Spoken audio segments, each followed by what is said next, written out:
Sí, buenos días a todos, en este lindo día, y gracias por acompañarnos hoy, a nuestra presentación virtual Teleconnection, que siempre son patrocinadas por la Fundación Caritativa de WellMed.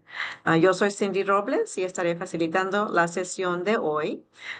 Nuestro invitado especial de hoy es el doctor Praderio, ah, y él nos va a compartir información sobre este, cómo vivir con la enfermedad de Alzheimer, ¿verdad? Nos va a dar unos consejos, información muy importante, porque sabemos que cuando la persona afectada con demencia, ¿verdad?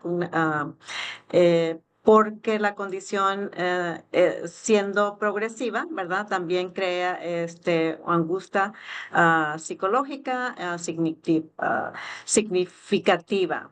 Ah, el doctor Praderio compartirá la discusión sobre el potencial de aumento de los peligros asociados con los problemas de comportamiento, así como estragos que pueden crear para el agotamiento del cuidador y el bienestar general del paciente.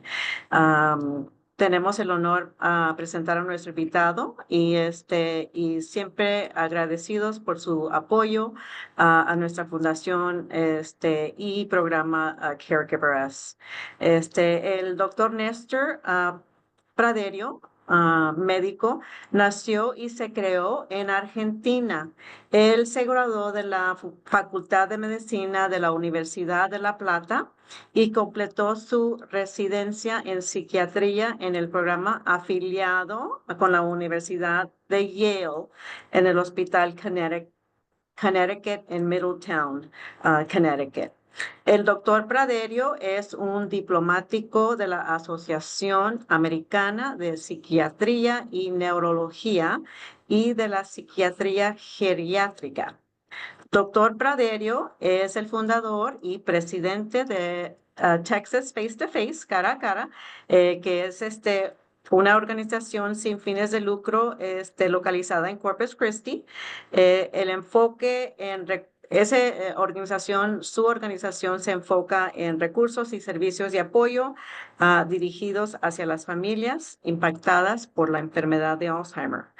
El doctor Praderio y su comité comunitario patrocinan anualmente el festival Face to Face, también cara a cara. Esos son simposios en inglés y en español. Y coordinan la caminata anual por la memoria para esas personas afectadas con la enfermedad de demencia en el área Coastal Bend en Corpus Christi. Bienvenido, doctor Praderio. Muchísimas gracias, Cindy. Buenos días. Muy contento de estar con todos ustedes. Ah, Pensando en qué les podía ofrecer el día de hoy, eh, decidí de que podemos tener una conversación a lo que hace una guía cómo vivir con la enfermedad de Alzheimer. Una guía que nos ayude a los que proveen, los que en general estamos prestando servicios, sea profesional o familiar, y también una guía para que los pacientes sepan, ¿no es cierto?, cómo moverse mejor. Para preparar esto, nosotros pensamos que lo más importante es tener en consideración una clara interpretación de lo que es la enfermedad.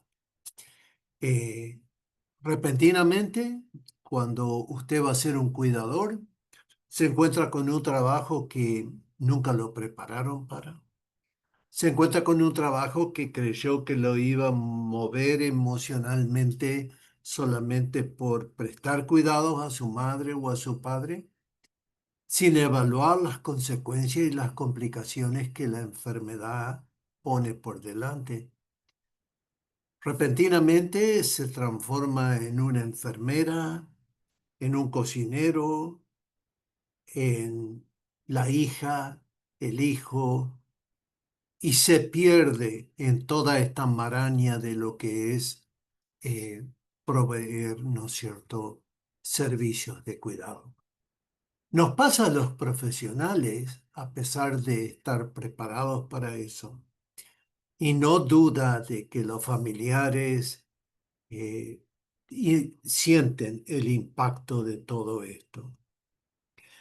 Para que ustedes estén un poquito mejor en tono con esta conversación, yo les reviso momentáneamente cuáles son los síntomas más comunes de la enfermedad.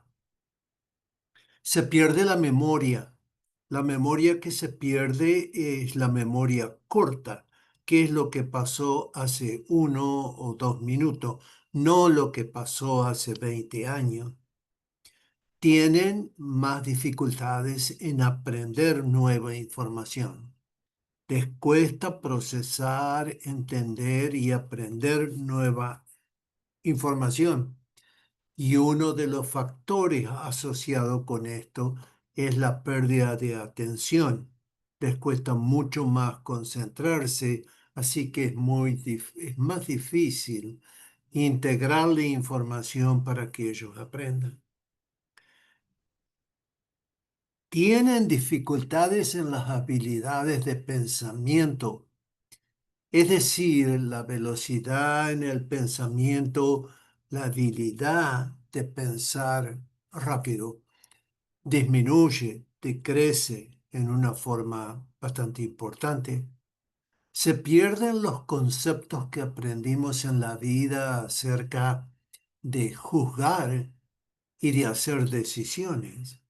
Específicamente, nos olvidamos de lo aprendido con respecto a cuáles son las consecuencias de nuestras decisiones.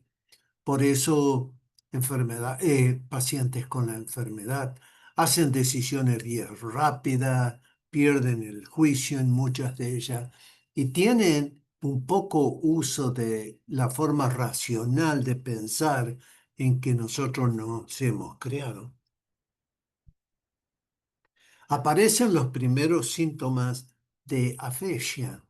Específicamente lo llamamos word finding difficulties. Estamos conversando, platicando con otra persona, repentinamente nos quedamos trabados sin poder sacar la palabra que corresponde, nos ponemos bien ansiosos, la gente que está con nosotros o el que está conversando con nosotros se pone ansioso y es algo que crea muchísimo estrés. Después síntomas aumentan, hay más problemas en forma de encontrar la dirección perfecta, hay cambios en personalidad y después van a notar ustedes que puede empezar una depresión. Les voy a contar eh, cuáles son las partes más difíciles que tienen los pacientes y que tienen los cuidadores. Vamos a empezar por los pacientes que ellos me cuentan cuál es el problema más grande que sienten, que le impacta en la vida. La pérdida de la habilidad de comunicarse. Eso es bien serio para ellos, porque notan los déficits y lo que ocurre, pero en general, junto con la pérdida de memoria, los pone muy, muy intranquilos, específicamente cuando lo notan en los miembros familiares y saben de antemano de que ellos se van a dar cuenta. Segunda cosa que le molesta muchísimo es perder la habilidad, y esto se llama apraxia, pero es perder la habilidad de coordinar cosas que la hacían anteriormente. Microwave oven, acomodar su reloj y ponerlo en hora, diferentes mecanismos con el teléfono. Tienen aplicaciones que la han usado por mucho tiempo, pero repentinamente se olvidan cómo usarla. Y esas formas comunes en la práctica diaria los disturban muchísimo.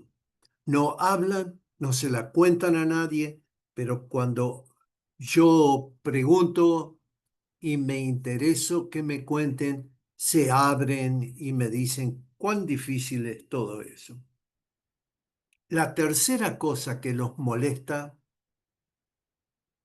y que me imagino que es generalizada es la pérdida de independencia.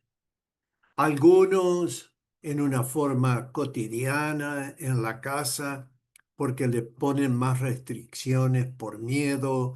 La familia dice no queremos que uses la licuadora más.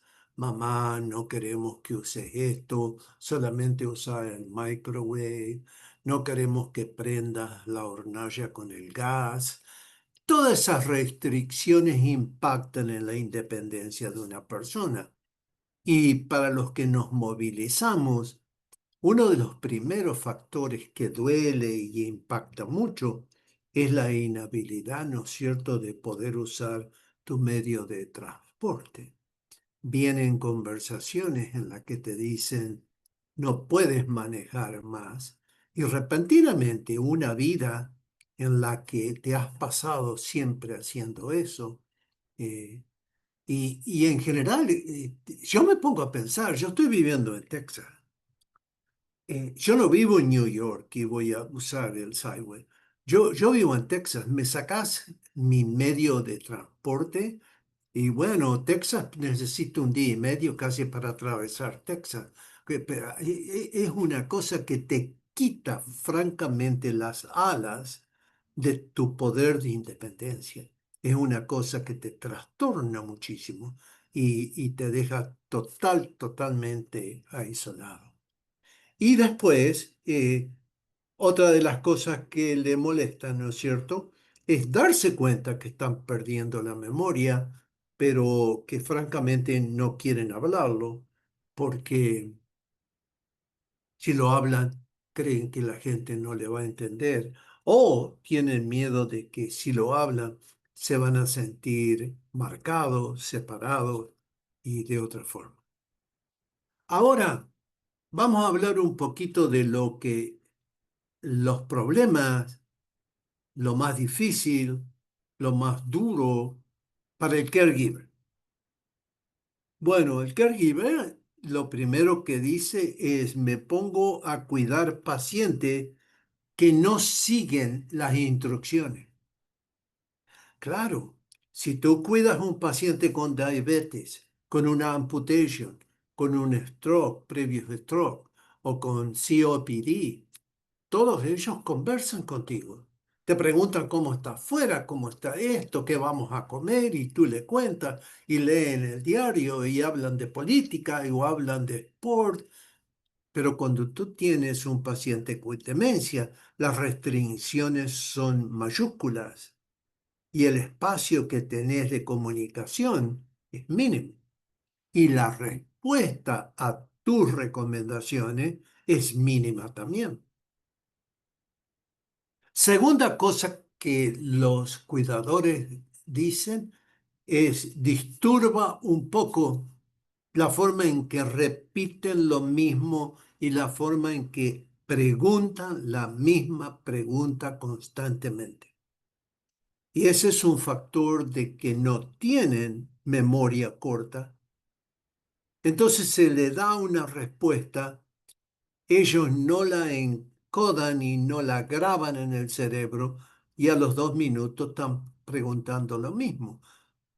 Tenemos que ser pacientes con esto, tenemos que ser empáticos en la forma de responder, porque no es que nos están queriendo aburrir a nosotros, es que nunca se reservó lo que le dijimos y no tienen ninguna idea, así que preguntan de nuevo con la misma intención. Algunos de los cuidadores se quejan de la movilidad de los pacientes, que tenés que tener un ojo muy abierto porque caminan, porque se te escapan de la casa, porque se van y eso es muy peligroso.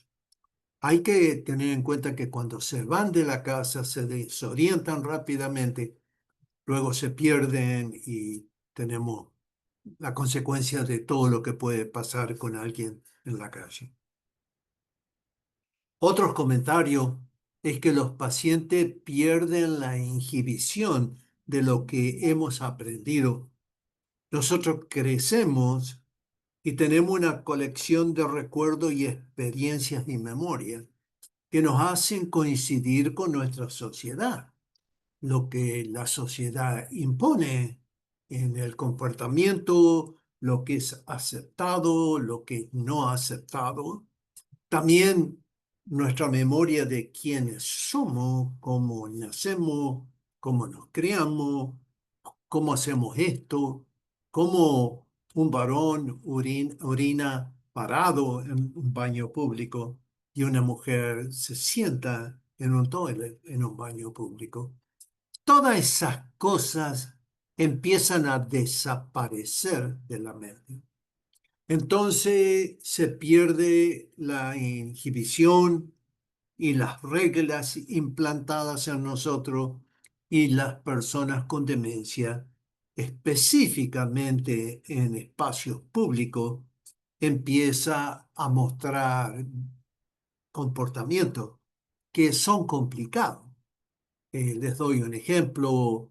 Termina el servicio en una iglesia y están todos conversando afuera y ellos se ponen a hacer un joke con contenido sexual y hacer otras cosas que no son apropiadas ni oportunas para la situación. Eso es algo que trastorna muchísimo al cuidador. El cuidador no sabe qué hacer e imagínense cuál es la respuesta. Termina la misa, termina el servicio y agarran al pacientito y desaparecen inmediatamente. Entonces los amigos le preguntan, ¿por qué te fuiste tan rápido? Íbamos a comer algo, trajimos esto, queríamos tomarnos un café. Y la pobre gente dice, bueno, teníamos que irnos a la casa, pero ninguno francamente descubre o comparte lo serio de la circunstancia. Y por último, algo que ocurre tan frecuente, el pobre cuidador se siente acosado y acusado. Así que aparecen síntomas en el paciente de un poco de paranoia, un poco de, se transforma en un agente de suspición. Entonces acusa al cuidador de cosas que no han ocurrido y que francamente si tú dedicas tiempo a cuidar por alguien y esa persona te espera a la mañana tomándose un café y te dice, me has estado robando todo este tiempo. Cada vez que vos vas a H-E-B, agarrás mi card y te compras lo que querés, porque te vi teniendo zapatos nuevos, te veo con esto, te veo con lo otro. Ese proceso acusatorio desgasta seriamente el valor intelectual y emocional del cuidador. Es una forma agresiva de pagar, ¿no es cierto?, los esfuerzos en los que uno se envuelve. Ah, vamos a decirle al cuidador, por favor, sea profesional o familiar, que en este proceso no hay que transformarse en un mártir. No tenemos por qué, ¿no es cierto?, hablar todo el día de las cosas que hacemos y el impacto. No tenemos que reaccionar en una forma que va a complicar las cosas. Tenemos que tener en consideración que en el proceso de una enfermedad de su familiar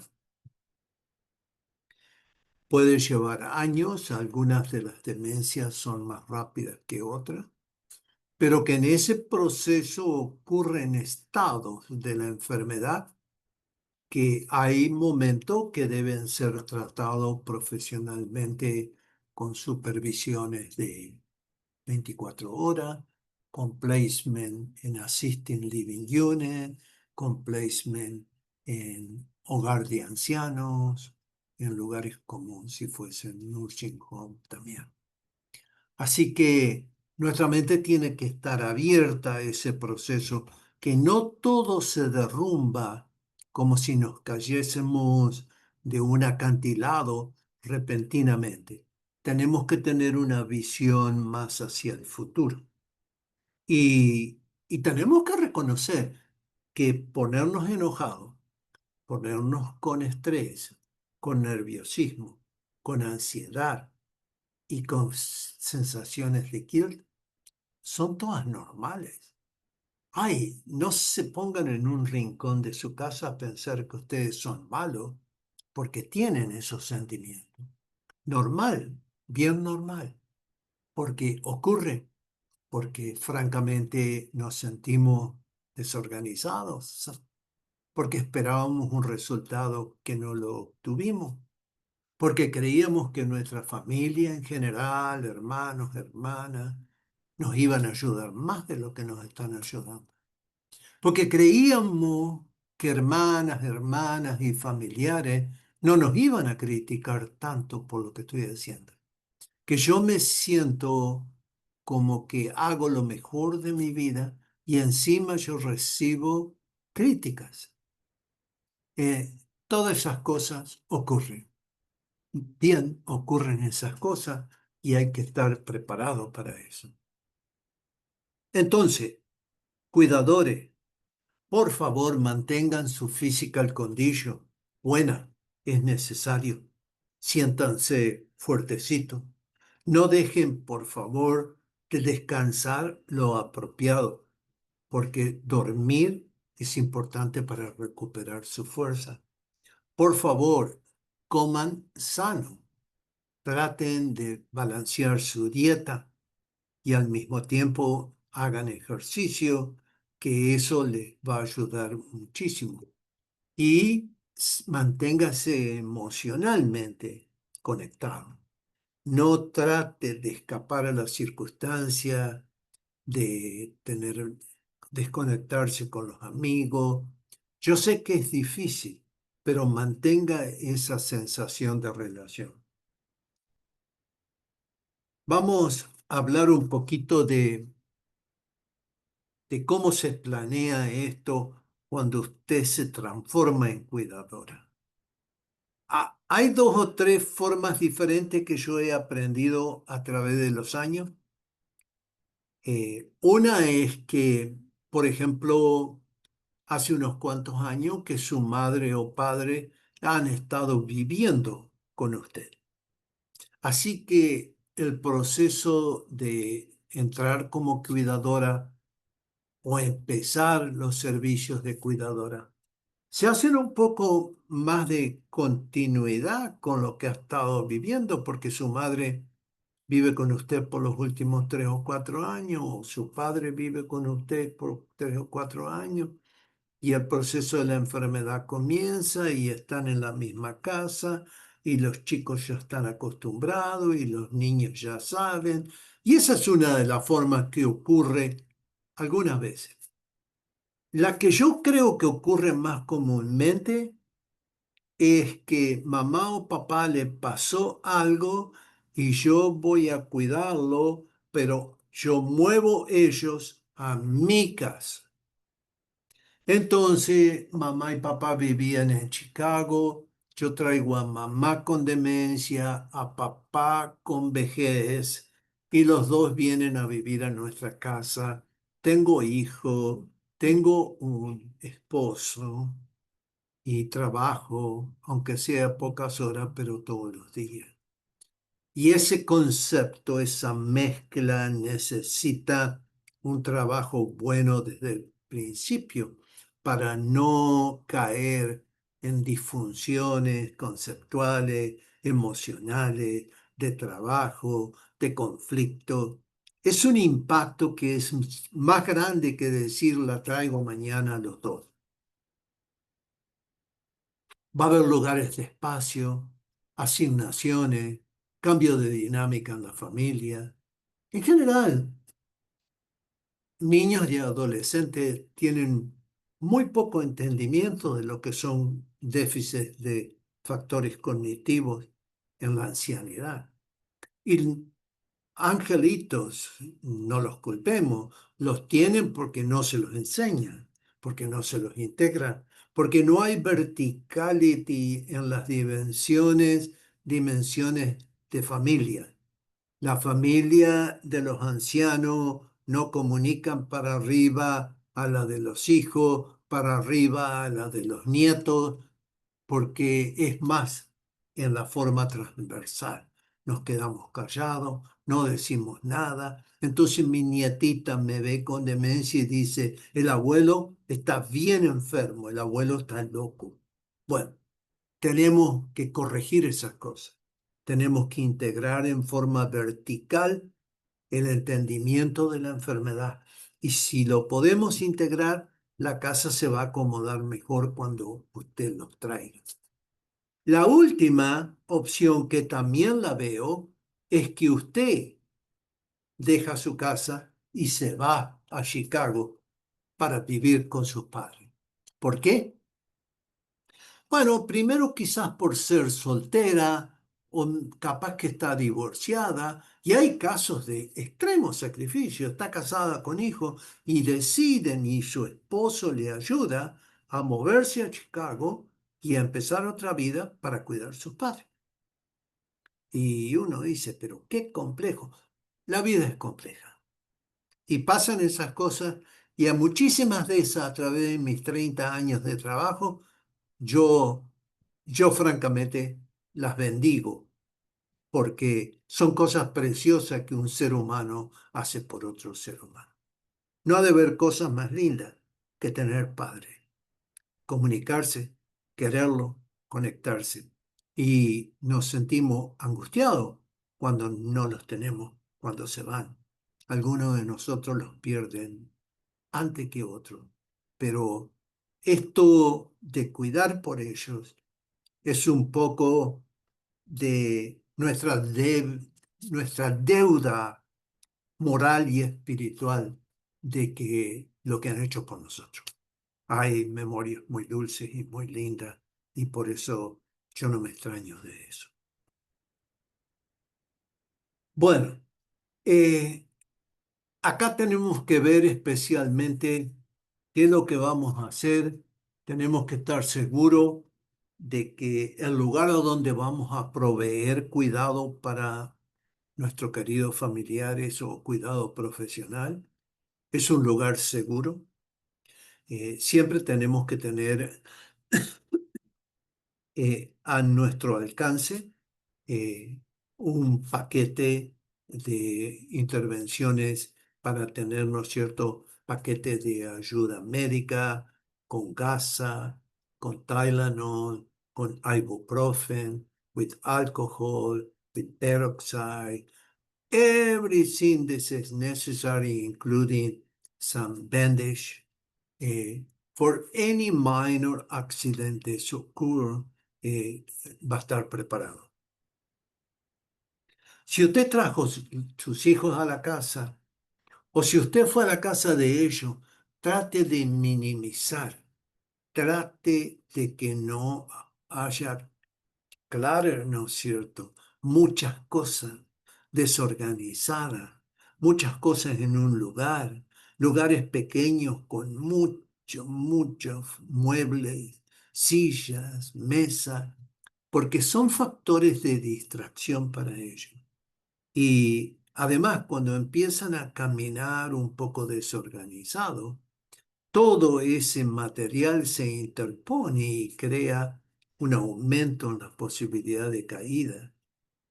Eh, los cambios que realice, no los haga muy bruscos, vaya sacando cosas de a poco, arregle esto, arregle lo otro.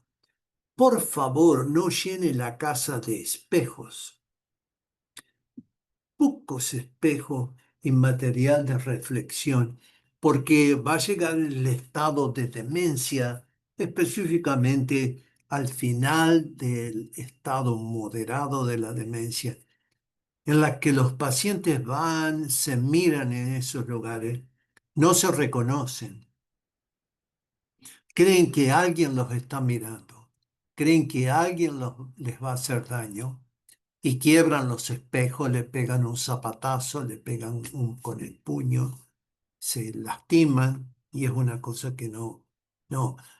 Hagan todo lo más simple que puedan, todo lo más simple que puedan. Es decir, piensen qué puede ser agarrado y usado como una little weapon, con qué se pueden cortar, con qué se pueden quemar y de cierta forma ustedes hagan el lugar más seguro. Eh, Cuando tienen que manejarse en la cocina o en el bathroom, en los baños, eh, sea cuidadoso. Vienen sistemas, ¿no es cierto?, para la cocina, de que usted le puede poner un timer que lo maneja usted y dice a qué hora la cocina no funciona más durante la noche. Usted puede entrar la información y decir, después que cenamos a las 8 de la noche, yo la pongo de que quede off, ¿no es cierto? Y cuando me levanto a la mañana, lo único que sabe somos nosotros. Ellos no pueden usar la cocina en el medio de la noche, ya sea gas o ya sea eléctrico. Podemos hacer cosas más simples, vienen protectores para cubrir los knobs, para cubrir las llaves de las hornallas. Vienen protectores que pone de afuera de usted, así que se levantan en la medianoche y no encuentran con qué prender la cocina y se van y se acuestan de nuevo. En lugar de crear un caos, de prender el horno, de querer, yo tengo un caso que siempre lo cuento, mi paciente regó las plantas, se mojó todas las sneakers, volvió adentro muy contento porque había regado todo y dijo, bueno, ahora voy a secar mis sneakers, prendió el horno, las puso adentro y una hora más tarde había un incendio en el lugar donde vivían los apartamentos. Humo por todos lados, desalojando gente, eh, haciéndole investigaciones si era un arsonista. No, era una persona demente que puso a secar sus zapatillas y se olvidó completamente. Así que eh, es recomendable, es interesante porque crecemos, ¿no es cierto? Y nos enseñan, como les conté anteriormente, cómo nos movemos en la vida. Y díganme ustedes, en cualquier país del mundo, cuando vamos al baño, lo cerramos, porque es íntimo. Cualquier cosa que vayamos a hacer al baño, nosotros cerramos la puerta and we lock, because eso es lo común. Pero bueno, ¿qué va a hacer un paciente con demencia cuando va al baño? Va a ir al baño aunque no tenga el concepto que tenemos todos los normales, va a cerrar porque es un hábito, va a cerrar. Y después se demora 20 minutos y tú te pones intranquila y dices, mami, ¿estás bien? Sí. Bueno, ¿por qué no me abrís la puerta? Porque ya estás de cuidadora, ya no sos hija. Sos hija cuidadora. 20 años atrás no le iba a decir a tu mamá, abrime la puerta, pero ahora le decía, abrime la puerta, quiero ver cómo estás. Y la madre dice, yo no puedo. ¿Por qué no puede? Porque cerrarla fue un hábito, pero abrirla tenés que pensar para abrirla. Tenés que, número uno, saber que está cerrada. Número dos, cómo está cerrada y después hacerlo al revés. Eso no se puede. Entonces la hija fuera, la madre adentro. Es un caos que puede llevar hasta una hora tranquilamente. ¿Cómo se soluciona eso? Al baño que vos sabés que va a usar, no le dejen, remuevan el lac interior. Y cuéntenselo a su esposo y a sus hijos que eso lo hacemos por la abuela, porque si no se nos va a quedar encerrada adentro, y esto y lo otro, y esas cosas pasan. Saque todas las armas posibles y saque cosas que son comprometidas, como elementos de limpieza, cloro, poisoning, cosas que usan en el jardín, cosas que usa para tóxicos que usa para matar cosas en el jardín. Téngalos todo afuera de eso. Les conté que en la casa trata de no tener muchos cables desparramados. Cuídese mucho de las escaleras porque les dicen a usted que ellos saben que es peligroso y que no lo van a hacer, pero tengan cuidado. Tengan cuidado porque nos pasa por la cabeza que nos compramos un Little Gate y pensamos que tenemos niños, ¿no es cierto? Y aprendemos nuestro behavior. No queremos que los chicos se vayan para arriba. Un Little Gate y ellos ven el gate y juegan en el gate y después se vuelven y siguen jugando en el living room. Pero when you're an adult of the 80 years of age, you see the little gate, and the first thing you do is, I'm going over the little gate, and in my way up, get stuck with the other leg, fell down, and have a fracture. Therefore, be careful to believe the little gate are the solution of everything. It's important to be alert to those kind of things. Maybe you can use even a sign to say, do not trespass, no pass, pare acá, eh, en esas cosas que le pueda ayudar, ¿no es cierto? Bueno, vamos a ver un poquito más. Sean bien cuidadosos de lo que tienen en la casa con medicaciones, que siempre tenemos cosas que compramos, mucho Tylenol, mucho ibuprofen, cosas que ellos las pueden agarrar y sin querer hacerse eh, una overdosificación de eso. Tengan mucho cuidado con agua que no esté cayendo porque se pueden caer, pueden resbalar. Y otra cosa con cómo cierran las puertas. Es decir, como les conté del baño, también hay que hacer cosas en las cuales puede cerrar sus puertas con un pasador alto en los cuales ellos no van a estar buscando, en lugar de tener la forma regular. Y desconecten la forma regular para que ellos no se encierren y no lo dejen entrar. Bueno, eh, con esto yo les quiero decir de que es una preparación que necesitamos, ¿no es cierto?, para poder prepararnos y estar en conexión y saber qué importante es el cuidado y saber que las cosas se programan, pero que muchas veces eh, no salen como nosotros queremos. Cindy, I am going to close the conversation suggesting de que lo más importante de todo esto es la forma en que nos integramos a la nueva función que tenemos. Y que en otra oportunidad hablaremos de las dinámicas que ocurren en familias cuando estamos proveyendo estos servicios.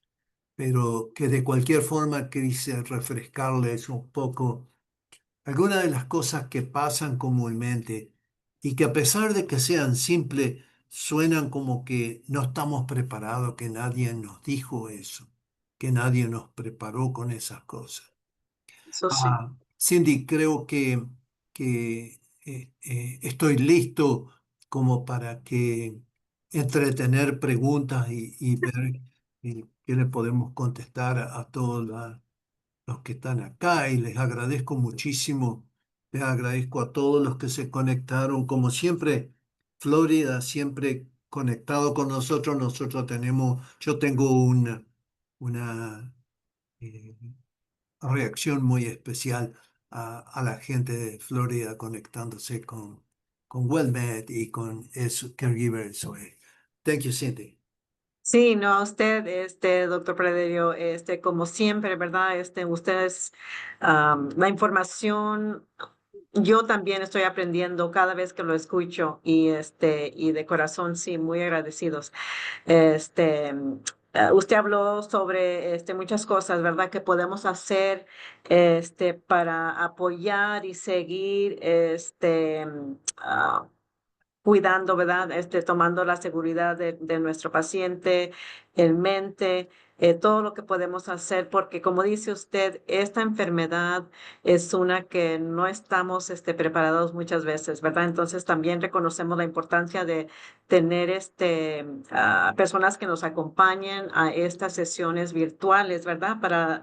Para llevar esa información, estar muy informados, y más que nada, les agradecemos a los participantes, pero queremos, hay una pregunta de Miami, vamos a ver, nos preguntan, ¿es la enfermedad de epilepsia un factor que puede, causar Alzheimer's? Muy buena pregunta. Puede. La respuesta es no, no, no hay una asociación directa entre lo que es convulsiones, epilepsia y el desarrollo de la enfermedad de Alzheimer. Las patologías cerebrales son diferentes, no es que están asociadas y la forma de neurotransmitir cómo trabaja el cerebro está bien diferenciada, así que no, son dos entidades separadas. Ahora, cuando Gracias. hablamos de demencia, podemos decir que hay diferentes formas. La más común en todo el mundo es la enfermedad de Alzheimer, como con un 63-64% de los casos.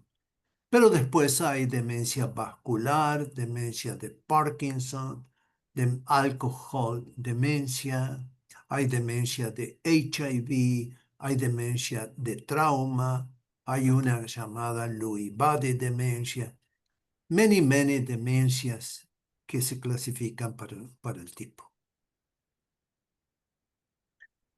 Doctor Praderio, otra pregunta es, ¿qué consejo puede dar a un cuidador si que cuida de un enfermo que quizás está pasando a otra trayectoria o de la progresión de la enfermedad y está enseñando o el comportamiento es más agresivo? Bueno, ah, ¿cómo las personas se comportan con la enfermedad de Alzheimer disease en otras demencias?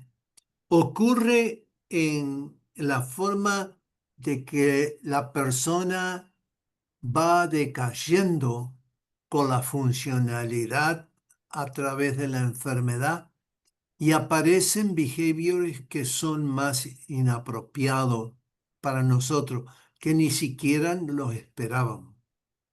Así que les doy un ejemplo. Al principio del proceso de una enfermedad de Alzheimer, nos llama la atención la pérdida de memoria, cómo se desubican, cómo dejan cosas y al otro día no las encuentran, cómo hacen la misma pregunta, cómo nos cuentan lo mismo 3 veces en una hora, y así nos vamos integrando a cuidar de ello.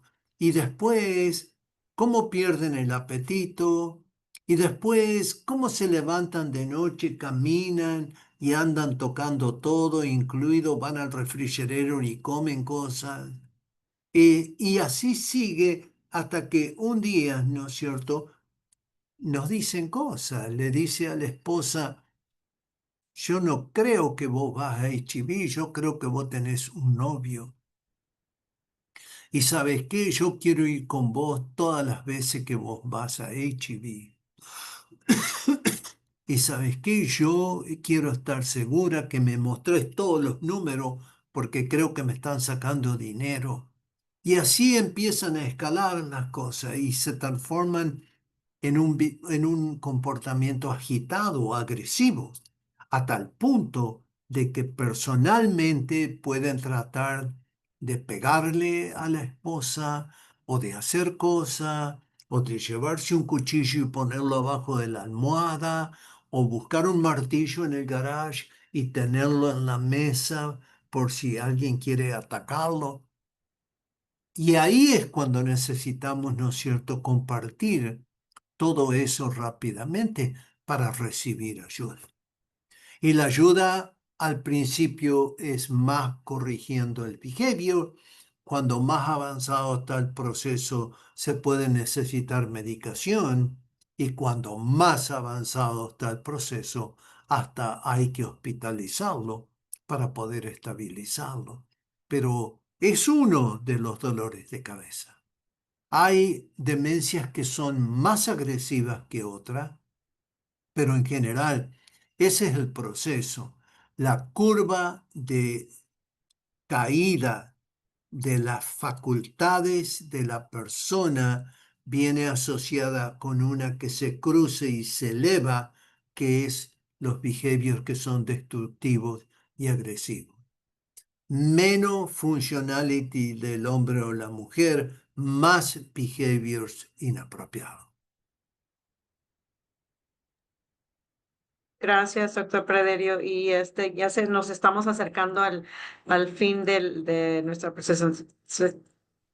presentación de hoy, pero queremos dar también a las personas que nos acompañan en Miami, también si a ustedes están afectados, ¿verdad? Con ser ya sea un cuidador o tienen preguntas sobre este ¿verdad? Esas dudas que quizás tengan. Les recordamos que pueden ustedes marcar a el programa de Caregiver SOS por parte de la Fundación Caritativa de WellMed al 866-390-6491. Y se me hace que Minerva, incluyó ese número ya también en el chat, pero queremos saber que ustedes tienen ese apoyo. También quiero recordarles que Face to Face, ¿verdad? Que es un grupo de apoyo virtual que se une cada mes. Este, también si es algo que ustedes quizás quieren hacer parte de llamar, no sé si Gloria o Minerva tienen el número para anotarlo en el chat para que Manuel y Teresa puedan proveer ese número también, que es el face to face. Lo tengo aquí en mano, que es el 359 para registrarse a ese grupo de apoyo para las personas que proveen cuidado a una persona con Alzheimer's. Entonces ya se nos acabó nuestro tiempo. Gracias a todos por acompañarnos. Igual al doctor Praderio, por su tiempo, información invaluable. Doctor Praderio, que pase un lindo día. Igual a todos las personas que nos acompañaron hoy de Florida. Gloria, gracias por participar a tenerte, hoy con nosotros también. Muchas gracias, Cindy, como siempre, y gracias a todos por haber estado conectados y los veo el próximo mes. Así es. Gracias.